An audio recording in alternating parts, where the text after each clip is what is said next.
Hello friends, I am Samir Gilani. Saraswati group of એજ્યુકેશનના online લેક્ચરમાં આપ સૌ વિદ્યાર્થીનું હાર્દિક સ્વાગત છે. વિદ્યાર્થી મિત્રો, આપણે લેસન 1 એટલે કે સંચાલનનો અર્થ, ખ્યાલ, હેતુ, લાક્ષણિકતા આ બધા જ વિષયની આપણે સમજૂતી મેળવી લીધી. એની અંદરમાં સંચાલન વિશેની માહિતી તો આપણે મેળવી. હવે ધંધાકીય એકમની અંદર જે સંચાલન છે એ સંચાલનના લેસન નંબર 2 એટલે કે ચેપ્ટર નંબર 2 ની અંદર સંચાલનના સિદ્ધાંતો વિશેની આપણે સમજૂતી મેળવીશું.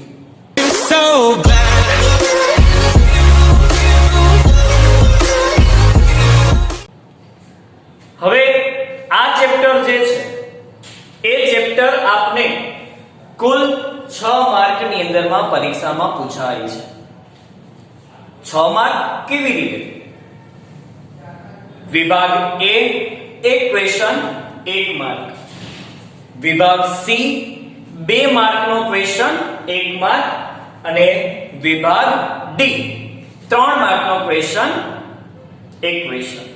આ રીતે ટોટલ 3 ક્વેશ્ચન પરીક્ષામાં પૂછાય છે, જેના ટોટલ માર્ક 6 થાય છે.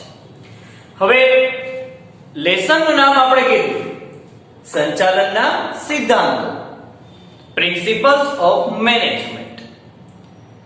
સંચાલનના સિદ્ધાંતો. સિદ્ધાંતો એટલે શું? તો કે પહેલા તો આપણે ફર્સ્ટ ઓફ ઓલ આ લેસનની પ્રસ્તાવના વિશેની આપણે સમજૂતી મેળવીશું. પ્રસ્તાવનાની અંદરમાં બોર્ડ ઉપર તમે જોઈ શકો છો, કીધું છે કે સંચાલન સદીઓથી ચાલતી આવતી એક પ્રવૃત્તિ છે. સદીઓથી એટલે વર્ષો પહેલાથી સંચાલન જોવા મળે છે. એવું નથી મિત્ર કે અત્યારે જ આધુનિક સમયની અંદરમાં જ સંચાલન જોવા મળે. સંચાલન સદીઓથી જોવા મળે છે, વર્ષો પહેલા પણ જોવા મળે છે. કેમાં? તો કે ત્યારે પણ ઘણી બધી આપણે પ્રવૃત્તિઓ કરતા હતા. તો એ પ્રવૃત્તિઓ કરવા માટે જો એક જ વ્યક્તિ હોય તો સ્વાભાવિક છે કે એક વ્યક્તિ જ બધી પ્રવૃત્તિ કરી શકે છે, એને જ બધી પ્રવૃત્તિ કરવાની છે. પણ પ્રવૃત્તિઓ જો એક એટલે કે 2 કરતા વધારે વ્યક્તિઓ દ્વારા કરવામાં આવતી હોય, એટલે કે જ્યાં પ્રવૃત્તિ કરવા માટે સમૂહ હોય, જૂથ હોય, ઘણા બધા વ્યક્તિઓ ભેગા થયેલા હોય, ત્યાં સંચાલનની જરૂર પડે છે. અને મિત્રો તમે સમજી શકો છો કે ઘણા બધા વ્યક્તિઓ ભેગા થયેલા હોય ને, ત્યાં દરેક પાસેથી કામ કરાવવા માટે અમુક પ્રકારના સિદ્ધાંતો બનાવવા પડે. જો સિદ્ધાંતોની કોઈ રચના કરવામાં ના આવે તો સ્વાભાવિક છે કે પ્રવૃત્તિ જે આપણે જે હેતુથી કરાવવાની છે એ હેતુથી એ પ્રવૃત્તિ શક્ય ના બને. તો ઘણા બધા વ્યક્તિઓ પાસેથી કામ કરાવવા માટેની વાત છે. તો આપણે કીધું કે સંચાલન સદીઓથી ચાલતી આવતી પ્રવૃત્તિ છે. એની અંદરમાં આપણે ઇતિહાસ પર નજર કરીએ. ઇતિહાસ પર નજર કરીએ ને તો એની અંદરમાં લખ્યું છે કે દુનિયાના તમામ દેશોની અંદરમાં, એવું નહીં કે ભારતની અંદરમાં જ મેનેજમેન્ટ છે, દુનિયાના દરેક દેશની અંદર જે થતી પ્રવૃત્તિઓ છે એ પ્રવૃત્તિઓ એ જે હેતુ માટે થતી હોય છે, એ હેતુને સિદ્ધ કરવા માટે ત્યારે પણ સંચાલન એ દુનિયાના દરેક દેશોની અંદરમાં થતું જ હતું. પણ ત્યારે તે સમય પ્રમાણે થતું હોય. જેમ જેમ સમય આગળ વધતો જાય છે, સ્વાભાવિક છે એની અંદરમાં ઘણા બધા પરિવર્તન પણ આવતા જતા હોય છે. પરિવર્તન આવે એટલે સ્વાભાવિક છે કે ફેરફાર કરવા પડે. આપણા મેનેજમેન્ટની અંદરમાં ફેરફાર કરવા પડે. જો તમે મેનેજમેન્ટની અંદરમાં કોઈ પણ પ્રકારે ફેરફાર ન કરો અને સમયની અંદરમાં કંઈ પણ ફેરફાર થાય તો આપણું મેનેજમેન્ટ એ નિષ્ફળ નીવડે છે. આપણે ઘણીવાર કહેતા કે મારું આ કાર્ય સિદ્ધ ન થયું, મેં ઘણી બધી પ્રોસેસ કરી, ઘણી બધી કાર્ય કર્યા, પણ છતાંય નથી થયું. એની પાછળના અમુક રીઝન હોય.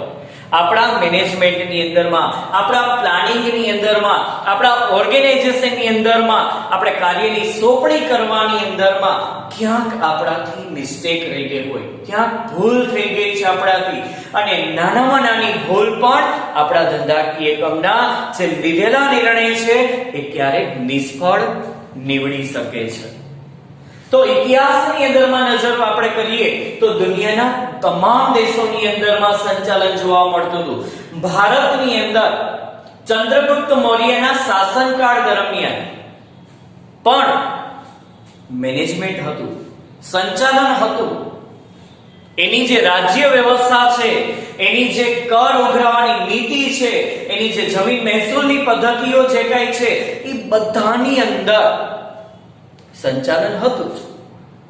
ત્યારે રાજાઓ દ્વારા જે કઈ નિર્ણય લેવામાં આવતા અને એ નિર્ણય એ પ્રજા છે એ ફોલો કરતી હતી. તો રાજા પણ સમાજના હિતને ધ્યાનમાં રાખીને એનું પ્લાનિંગ કરતા જ હતા, એનું ઓર્ગેનાઇઝેશન કરતા જ હતા, એટલે કે એની વ્યવસ્થાઓ હાથ ધરતા જ હતા. તો ચંદ્રગુપ્ત સમયના રાજ્ય વ્યવસ્થા, કરનીતિ બધાની અંદરમાં કોઈના કોઈ સ્વરૂપે ક્યાંક મેનેજમેન્ટ હતું. આપણે એક જોઈએ સમાજની અંદર, તમે લોકો ભણીને આવ્યા છો ને સોશિયલ સાયન્સ, તેમાં ધોળાવીરા નગરની રચનાઓ આપણે જોઈ હતી કે એની ગટર વ્યવસ્થા તમે જુઓ, એના મકાનની બાંધકામની વ્યવસ્થા જુઓ તો એની અંદરમાં એનું મેનેજમેન્ટ હતું. એના સ્નાનાગાર જુઓ તો એમાં મેનેજમેન્ટ હતું. તો ત્યારે પણ થતું. આપણે એક ગોંડલની અંદરમાં જ આપણે જોઈએ તો ગોંડલના રાજાએ એની જ્યાં જે શહેર છે જેની રચના એવી રીતે કરેલી હતી, એના મકાનના બાંધકામની રચનાઓ એવી રીતે કરેલી હતી કે જો ઉપર હેલિકોપ્ટર દ્વારા જોવામાં આવે ગોંડલનું નીચેનું આખું જે કઈ તળિયું નીચે જોવામાં આવે તો આખું એક ગોંડલ લખેલું હતું. બરાબર? જે કેવી રીતે તો કે દાખલા તરીકે આ જે છે ગોંડલ, બરાબર, તો આ જે છે એની અંદરમાં દરેક મકાનો હતા. અહીંયા મકાનો હતા, બાકી બધે બગીચાઓ હતા. અને એની લાઇટિંગની વ્યવસ્થા પણ એવી રીતે કરવામાં આવેલી હતી, ઉપરથી આખું વાંચી શકાતું હતું. પણ અત્યારે નથી રહ્યું. એનું કારણ છે, અત્યારે એટલા માટે નથી કે અત્યારે વસ્તીમાં સતત વધારો થવાના કારણસર લોકોને રહેવાની જગ્યાઓની વધારે ને વધારે રિક્વાયરમેન્ટ હોવાથી જ્યાં જ્યાં સ્પેસ જ્યાં મળતી ત્યાં લોકો રહેવા માંડ્યા છે. અત્યારે આ વસ્તુ જોવા મળતી નથી. તો ત્યારે પણ દરેક રાજાઓ જે કહે છે આ બધી જ બાબતો છે એ ધ્યાનમાં લેતા હતા. તો ચંદ્રગુપ્ત મૌર્યના શાસનકાળ દરમિયાન રાજ્ય વ્યવસ્થા, કરનીતિ વગેરેની અંદરમાં સંચાલન જોવા મળતું હતું. પછી કીધું છત્રપતિ શિવાજી મહારાજના સમયની અંદરમાં યુદ્ધની રણનીતિ. આજે રાજા મહારાજાઓ સ્વાભાવિક છે કે અંદરો અંદર કોઈના કોઈ સ્વરૂપે ક્યાંક એ લોકોને યુદ્ધ કરવાનું થતું હોય છે, રાજ્ય પડાવવા માટે હોય, કંઈ પણ હોય. તો એવા સમયગાળા દરમિયાન એ લોકો યુદ્ધ કરવા માટે એમનેમ નહોતા ચાલ્યા જતા કે ચાલો આજે નક્કી કર્યું કે આજે આપણે ઝઘડો કરવો છે તો આ નીકળી પડો બધા. તો એમ ન હોય, એની આખી એક વ્યવસ્થા હોય, એની આખી એક નીતિ ઘડવી પડે, એની આખી એક વ્યૂહરચના ઘડવી પડે. આ વ્યૂહરચના શબ્દ તમે સાંભળ્યો છે? યુદ્ધની રણનીતિની અંદરમાં વ્યૂહરચના શબ્દ સૌથી વધુ ઉપયોગમાં લેવાય છે. તમને યાદ કરાવું, બાહુબલી તો ઓલરેડી બધા સ્ટુડન્ટ્સે પિક્ચર જોયું જ હશે. તો બાહુબલી જ્યારે એ લોકોને આખી યુદ્ધની વ્યૂહરચના ઘડવાની હોય છે ત્યારે એની અંદર આ એક શબ્દ બોલાય છે, વ્યૂહરચના. નીતિ ઘડે છે, આખી વ્યૂહરચના ઘડે છે કે યુદ્ધ કરવું છે તો કેવી રીતે કરવું છે. પિક્ચર જોજો એટલે તમને ખબર પડી જશે. એવી જ રીતે ઘણા બધા પિક્ચર્સ ની અંદરમાં પણ તમને જોવા મળે. એક તો અત્યારે આપણે સિરિયલ બહુ હોટ ફેવરિટ છે મહાભારત. તો મહાભારતની અંદરમાં પણ જ્યારે યુદ્ધની નીતિ ઘડે છે ત્યારે યુદ્ધની નીતિ ઘડતી વખતે યુદ્ધ દરરોજ 18 આજે એના જે કાંઈ છે 18 દિવસ થાય છે યુદ્ધના, ત્યારે દરેક સ્ટાર્ટિંગ થી તમે જુઓ ને તો અલગ આમ ઉપરથી જોવામાં આવે ને તો આખી એક આકૃતિ રચાયેલી હોય, આખી ડિઝાઇન હોય કે અહીંયા જે કઈ મેઇન વ્યક્તિઓ જે કઈ હોય છે તો એની આખી ફરતે પર કેમ આખું જે કઈ છે આખું કવર અપ કરવું, એની આખી વ્યૂહરચના ઘડવામાં આવે. તો આવી જે વ્યૂહરચના ઘડવામાં આવતી હોય એ યુદ્ધની અંદરમાં ઘડવામાં આવતી હોય છે, તો ત્યારે પણ એનું મેનેજમેન્ટ એની અંદરમાં હોય જ છે. તો યુદ્ધની વ્યૂહરચનાની અંદરમાં પણ સંચાલન જોવા મળે છે. તો સાથે સાથે તમને એવું કે મેં તમને આમાં બે ઉદાહરણ આપ્યા છે જેની અંદરમાં તમે જોઈ શકો છો કે મહાભારત અને એક સાથે મેં તમને કીધું છે કે બાહુબલી, આ જે બે એક સિરિયલ છે અને એક જે પિક્ચર છે એની અંદરમાં તમને આ શબ્દ સૌથી વધુ ને વધુ વ્યૂહરચના શબ્દ તમને સાંભળવા મળશે. આ જ રીતે ધીમે ધીમે સંચાલન શાસ્ત્રીઓ, જો આપણે ઘણા બધા શાસ્ત્રીઓ, શાસ્ત્ર અને શાસ્ત્રી આ બેમાં શું ફેર?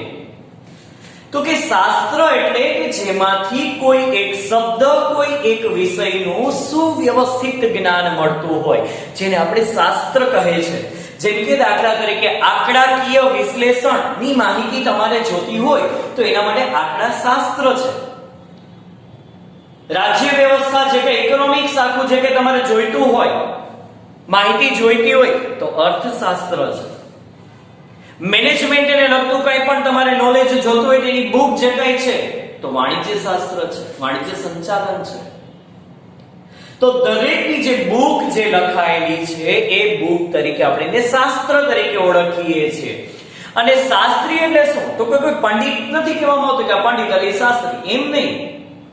પણ એ જે બુકના રચયિતા છે એને શાસ્ત્રી કહેવાય છે.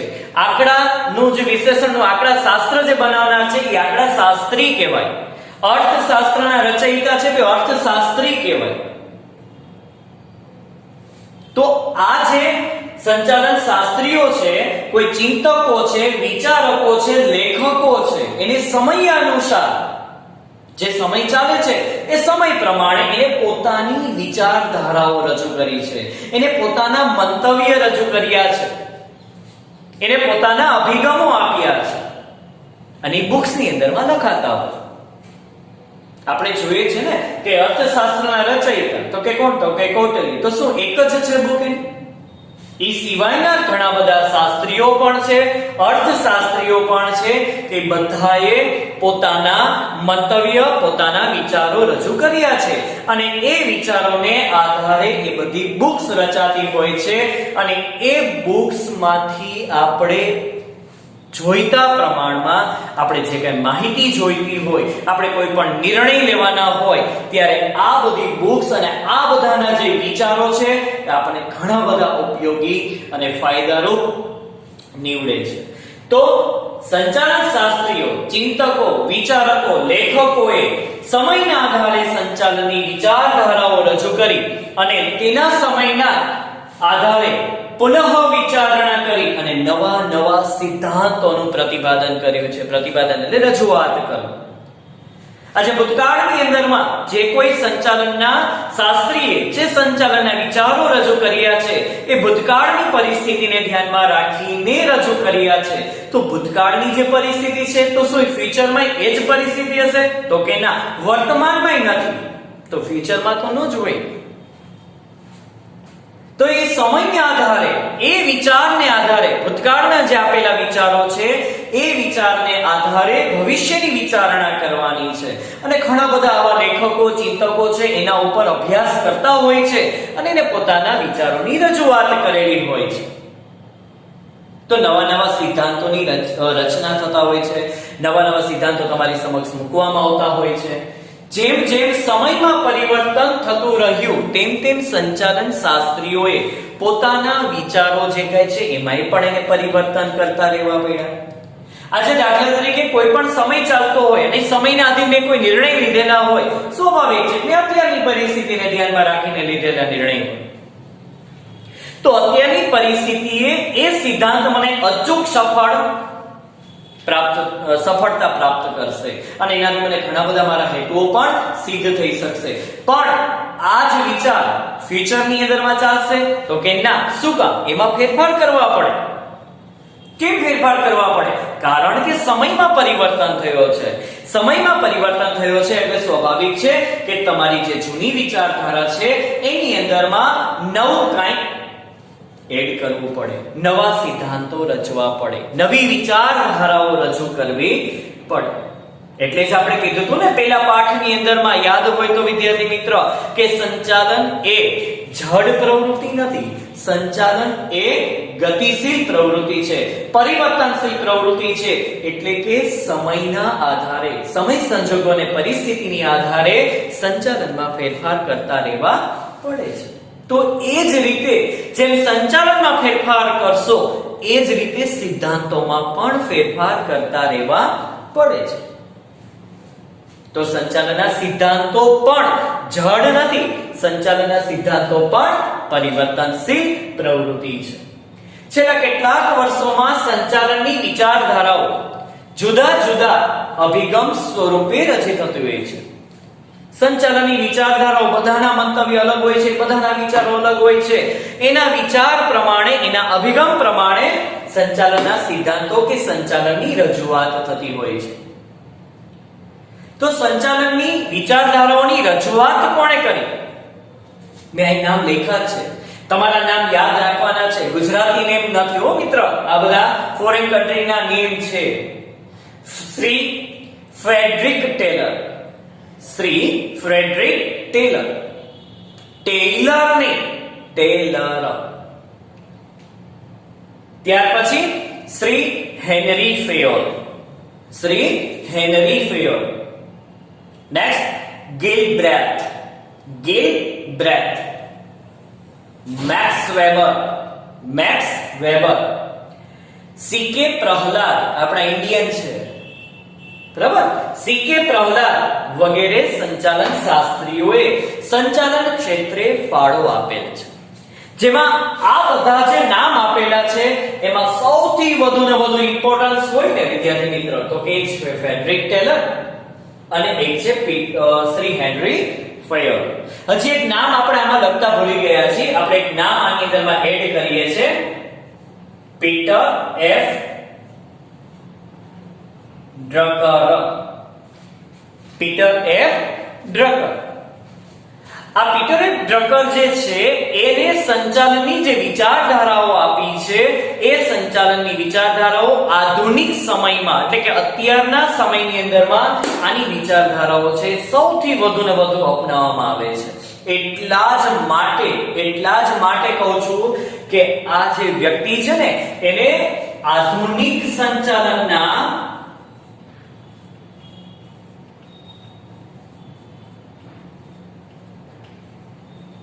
પિતા તરીકે ઓળખવામાં આવે છે. આધુનિક સંચાલનના પિતા. ઘણા બધા ગુજરાત સમાચારની અંદરમાં પણ લેખ એ લોકોના આવતા હોય છે, પીટર એફ ડ્રકરના લેખ આવતા હોય છે, એના મંતવ્ય આપેલા હોય છે કે તમારી કંપનીની અંદરમાં જો આવા પ્રશ્નો ઊભા થાય, એમ્પ્લોયને લગતા કોઈ પ્રશ્ન ઊભા થાય તો એ સિચ્યુએશનને કઈ રીતે સોલ્વ કરવી, એના વિચારો પીટર એફ ડ્રકરે મૂકેલા હોય છે.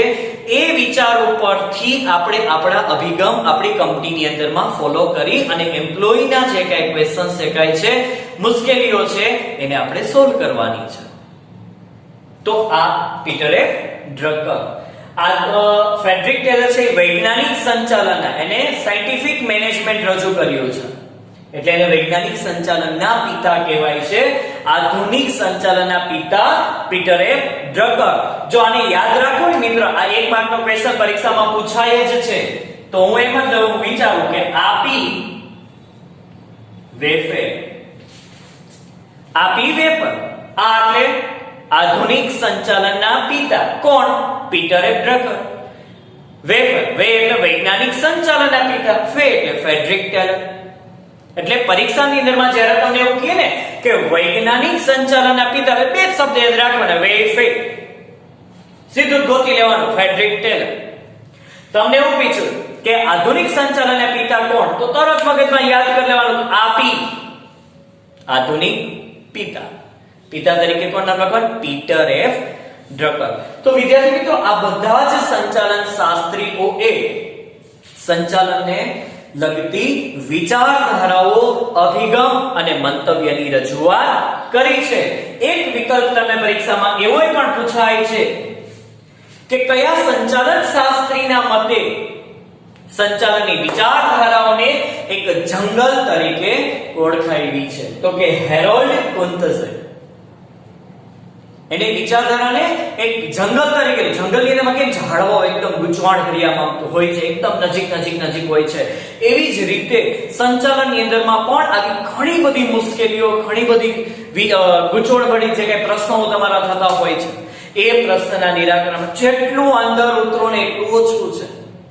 રોજ નવા વિચારો આવતા જાય છે, રોજ નવી મુશ્કેલીઓ ઊભી થતી જતી હોય છે. ઘણી મુશ્કેલીઓ તો આપણે ખબર નથી હોતી કે આવી મુશ્કેલીઓ હશે, આવે ત્યારે ખબર પડે. અને ઈ પાછી મુશ્કેલીઓ પાસ્ટની અંદરમાં ક્યારેય ન થઈ હોય. નવી જાવે એટલે નવા વિચારો તમારે અપનાવવા પડે. તો આજે આખો પ્રસ્તાવના આપણે સમજ્યા. એ પ્રસ્તાવના આ પાઠની છે. આ પાઠની અંદરમાં સંચાલનના જે સિદ્ધાંતોની જે રજૂઆત કરવાની વાત કરી છે, એ આ બધા જ વ્યક્તિઓએ પોતપોતાના અમુક મંતવ્ય, પોતપોતાના અમુક અભિગમો રજૂ કર્યા છે. એમાં મેં તમને કીધું કે આ બે વ્યક્તિ સૌથી વધુ આપણા માટે ઇમ્પોર્ટન્સ ગણાશે. શું કામ? કારણ કે આ બે વ્યક્તિના સિદ્ધાંતો આપણે પરીક્ષામાં પૂછાય છે. ફ્રેડરિક ટેલરે કેટલા સિદ્ધાંતો આપ્યા છે ખબર મિત્ર? 10. એને 10 સિદ્ધાંતો આપ્યા છે. આને કેટલા આપ્યા ખબર? તો કે 14 આપ્યા છે. અને 14 સિદ્ધાંતો આપ્યા છે અને 10 જેટલા સિદ્ધાંતો આપ્યા છે. અને આ સિદ્ધાંતો દરેક ક્ષેત્રની અંદરમાં, એ પછી સામાજિક ક્ષેત્ર હોય, રાજકીય ક્ષેત્ર હોય, આર્થિક ક્ષેત્ર હોય, રમત-ગમત ક્ષેત્ર હોય, ધાર્મિક ક્ષેત્ર હોય, શૈક્ષણિક ક્ષેત્ર હોય, દરેક ક્ષેત્રની અંદર સંચાલન હોય જ. અને મેં તમને કીધું ને કે જ્યાં સંચાલન હોય ત્યાં એની પૂંછડી તરીકે સંચાલનના સિદ્ધાંતો હશે જ. તો સંચાલનના સિદ્ધાંતો પણ સર્વવ્યાપી પ્રવૃત્તિ છે. ઓકે, આટલું બધું આપણે સંચાલનની વિચારધારા, સંચાલનના સિદ્ધાંતોની પ્રસ્તાવના ભણ્યા. હવે એના નેક્સ્ટ ટોપિક તરીકે પ્રસ્તાવના તો આપણે ભણ્યા, પણ હવે નેક્સ્ટ ટોપિકમાં આપણે શું ભણીશું? તો નેક્સ્ટ ટોપિકની અંદરમાં આપણે સંચાલનના સિદ્ધાંતોની વ્યાખ્યા અને એની લાક્ષણિકતા વિશેની આપણે સમજૂતી મેળવીશું.